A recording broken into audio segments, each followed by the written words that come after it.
Hello, Mattujamer, and you're watching HornbillTV. It's Prime at 9. A Tripura boy, Mithun Deb Varma, has been named Mr. India Tourism.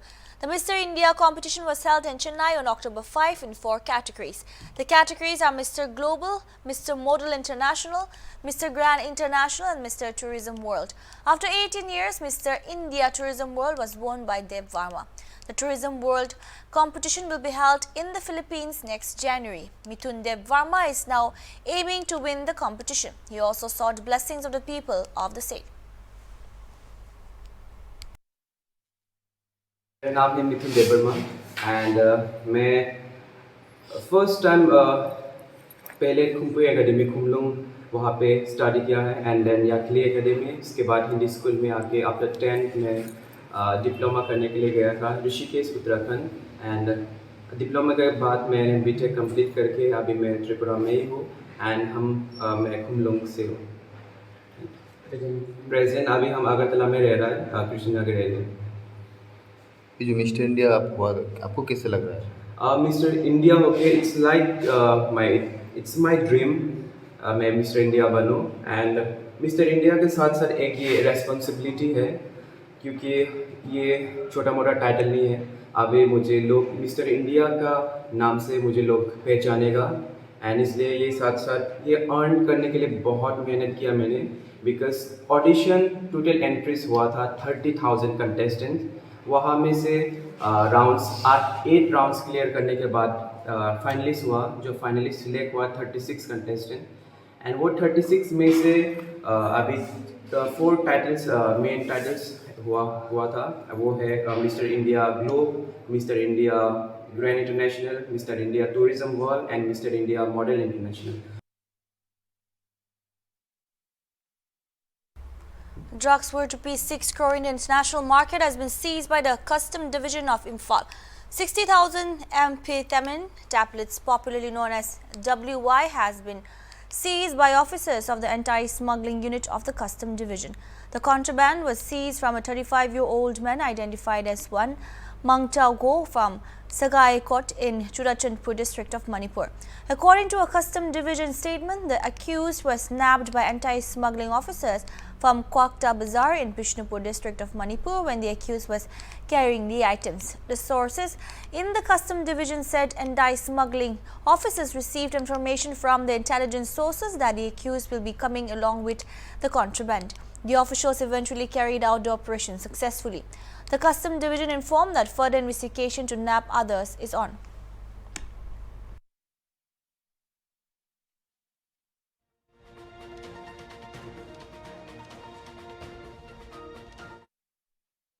Manipur Congress President K. Mika Chandra said that the Manipur government is engaged in the Rupees 1,700 PMGSY related scam in the state. Giving details to the media in a press conference held at Congress Bhavan, Mika Chandra alleged various works taken up under the PMGSY at Tamenglong, Ukhrul, Chandel and Churachandpur districts in Manipur have huge discrepancies. The scheme has been exposed by RD and PR Minister Y. Kim Chand himself while conducting a site visit, the Congress president said. It may be mentioned that RD and PR Minister Y. Kim Chand, who had only recently taken up the portfolio, is continuously conducting work site visits in the recent days and in many of viral videos that have been uploaded on the minister's official social media handles. The minister is shown fuming at the work progress. In his various work site visits, Minister Y. Kim Chand was openly heard telling the contractors and other people of concern that work progress and the funds released did not match. In fact, on several occasions, Kim Chand himself threatened the persons that actions will be taken up against them. Neither T.H. Biswajit Singh nor Chief Minister N. Biren Singh has given any statement on the matter so far. 300 crores. This comes under PMGSY work, which was looted by engineers in collaboration with the contractors. Now again today, I am just producing about rupees 1,700 crores. I am just giving through social media. Soft copies. I'm going to upload now, and now it is uploaded now. It is around rupees 1,700 crores. In the districts of Sandil, Suchanpur, Ukhrul, and Tamenglong. This is only for 4 hill districts in Manipur. Now, we have seen the sport verification of the honorable ministers now, and he has visited there day before yesterday. On October 9, a qualified team of yoga instructors from Singapore known as Yoga Library Singapore traveled to Srinagar to promote yoga. They are well-known yoga teachers who traveled to Kashmir Valley to spread the word and inform Kashmiri youth about the practices and advantages of yoga. They gave the Kashmiri youths yoga demonstrations in the hopes that they would receive comprehensive training in the ensuing months.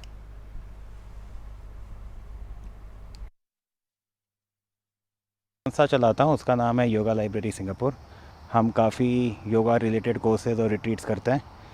तो retreats हम लोग हमेशा ये सब बाली, Bangkok, Vietnam ही किए हैं इसके पहले। इस बार पहली बार है कि हम कश्मीर आ रहे हैं।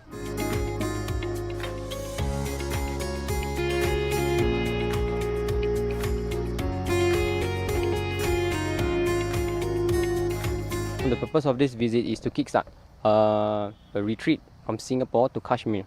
Since it's a new place, hopefully it's going to be much more retreats after this.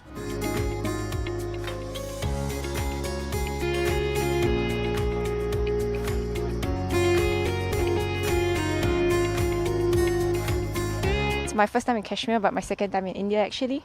I spent 2 months in India 11 years ago, and I actually came here to learn yoga, to do my teacher training.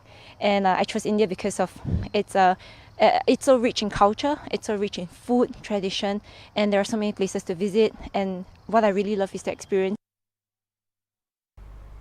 On October 10, Dr. S. Shankar, the Minister of External Affairs, appreciated the Director General of the International Atomic Energy Agency for his unbiased evaluation of the AUKUS resolution. The IAEA Director General provided an unbiased evaluation of what the problem was about, and we appreciated that, he said. On the AUKUS, the topic did come up for debate. Important to appreciate that a naval presence that strengthens, safety and security and contributes to prosperity and progress in a region by definition is an asset to the strategic scenario of that region. Now, where we are concerned, when I look at my own Navy, other than securing our national security, we have over some years now developed a reputation, rightly, of being a first responder. We have been available when natural disasters strike, when COVID problems happened, when different countries got into difficulties of various kinds. So I think a lot of it is really what is the intent, what is the messaging, what are the behavioral characteristics, how transparent you have been. I think these are all factors when any country assesses the presence of any other country's naval forces. And I think the IAEA Director General, who is a very, very seasoned and very respected professional in that particular domain, is someone I know myself, having worked in that field for many years, as very well. I think he gave a very objective assessment of what the issue was all about, and I think we respected that, and we urged other members to do so as well. A new procedure that combines the use of 2 ultrasound technologies may give an option to moving kidney stones out of the ureter with minimum pain and no anesthesia, according to a study. The findings of the new study were published in the Journal of Urology. In the procedure, the physician uses a handheld transducer placed on the skin to direct ultrasound waves towards the stone. The ultrasound can then be used to move and reposition the stones to promote their passage, a process called ultrasound propulsion or the breakup of the stone, a technique called burst wave lithotripsy. Unlike shock wave lithotripsy, which is the standard procedure now in use and requires sedation, this technology does not hurt, said lead author Dr. M. Kennedy Hall, a UW Medicine emergency medical medicine doctor. It's nearly painless and you can do it while the patient is awake and without sedation, which is critical, the researchers said. The research team hopes that with this new technology, the procedure of moving or breaking up the stones could eventually be performed in a clinic or emergency room setting, Hall added. Hundreds of mourners paid their last respect to Padma Shri awardee Dr. Tamsilla, former chairperson of Nagaland Women Commission, a well-known poet, novelist and ethnographer who passed away on Sunday evening at Eden Medical Center, Dimapur. The funeral service was held at her family residence, Lengrijan, before her mortal remains was taken to Naga Cemetery. Dr. Tamsilla was 77. She is survived by 3 daughters and 1 son.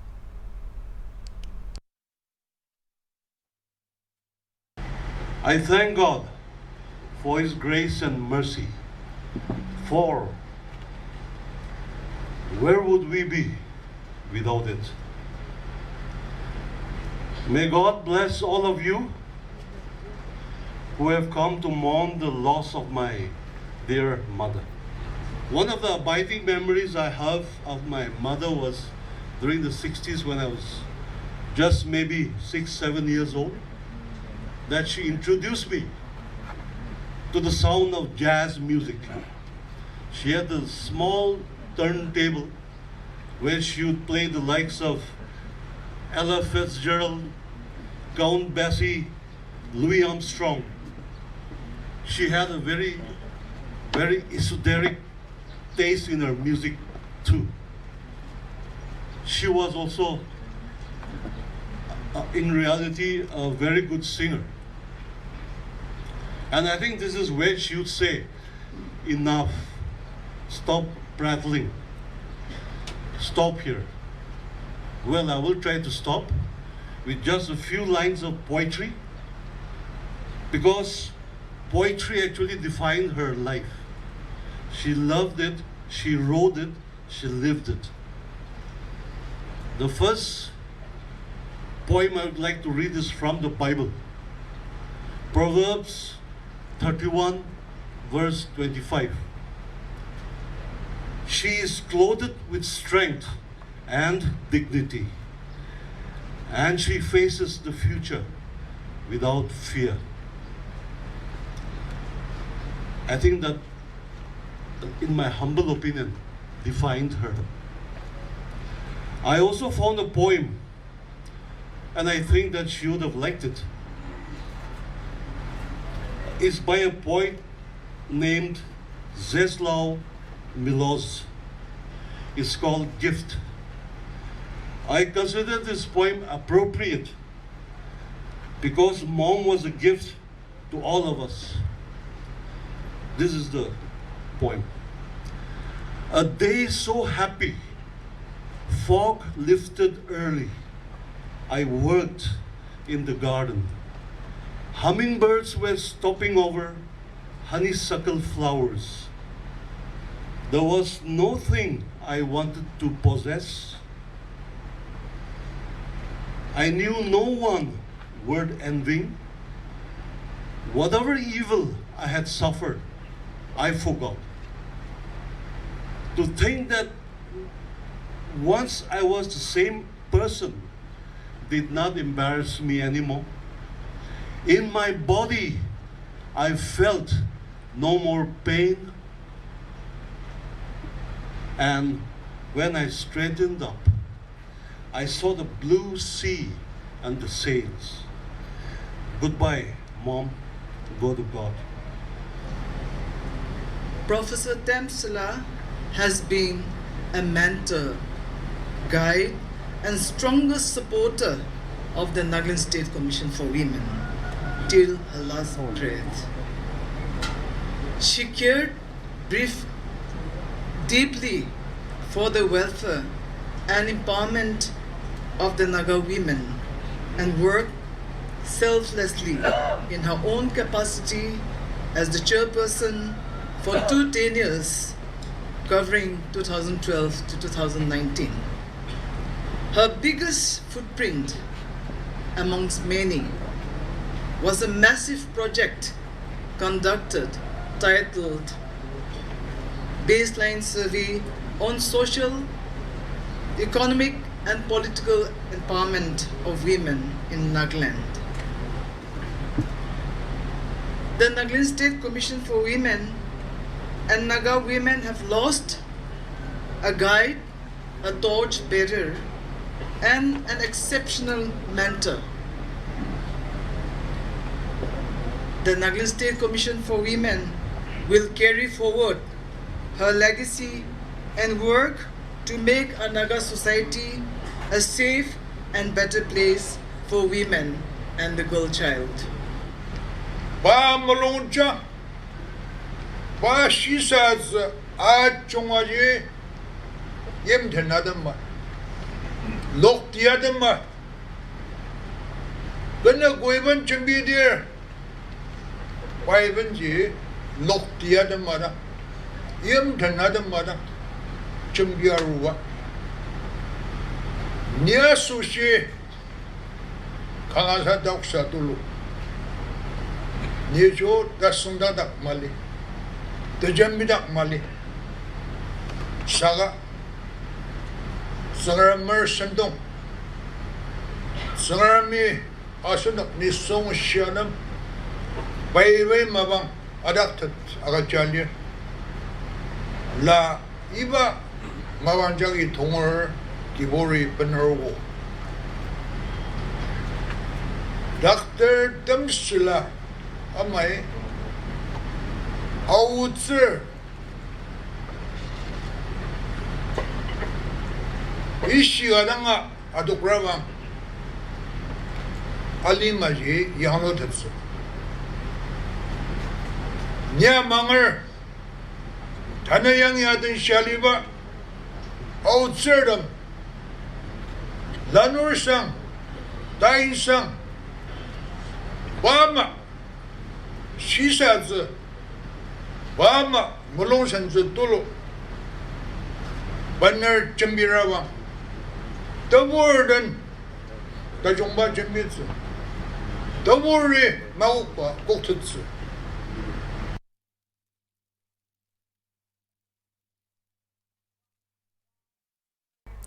Meanwhile, Chief Minister Nipurio, while conveying his condolences to the bereaved family, described Tamsilla as a strong, hard-working and humble woman.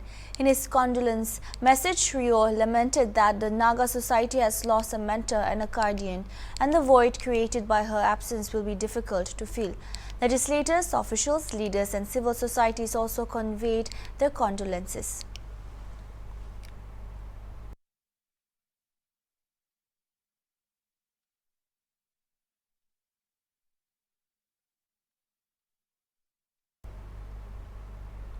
The rupee on Monday dropped to a fresh record low against the US dollar, with an increased sell-off resulting from the good US jobs report, which hints at more aggressive hikes from US Federal Reserve. The local currency declined 37 pice to a record low of 82.67 versus the greenback. The Indian rupee had been depreciating and posting records low from concerns over FII outflows, rising oil prices, ebbing interest from domestic investors, rising US Treasury yields and demand for the greenback.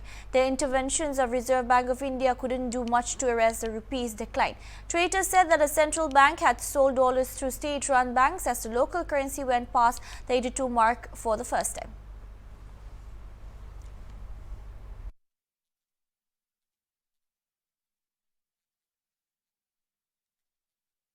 Australian Foreign Minister Penny Wong has said that the Indo-Pacific is being reshaped. For this, India and Australia need to work at it together. India and Australia recognize the Indo-Pacific region is being reshaped, and it is in the interest of both nations to navigate through this together, said Australian Foreign Minister Penny Wong on October 10.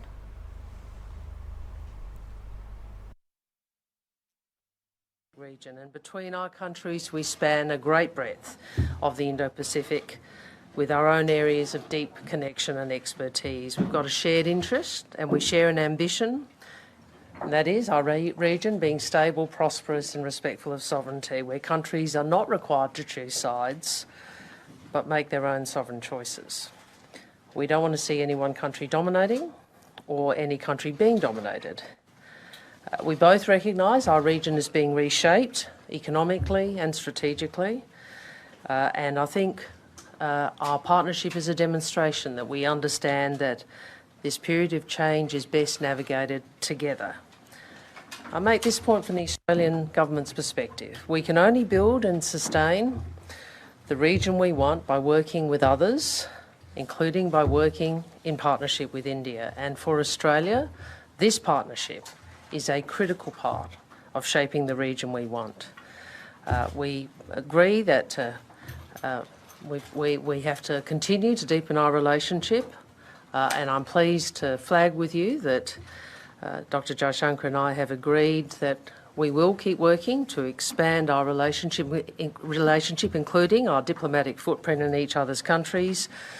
We're looking forward to opening a Consul General for Australia in Bengaluru, in the heart of India's technology industry, sometime next year.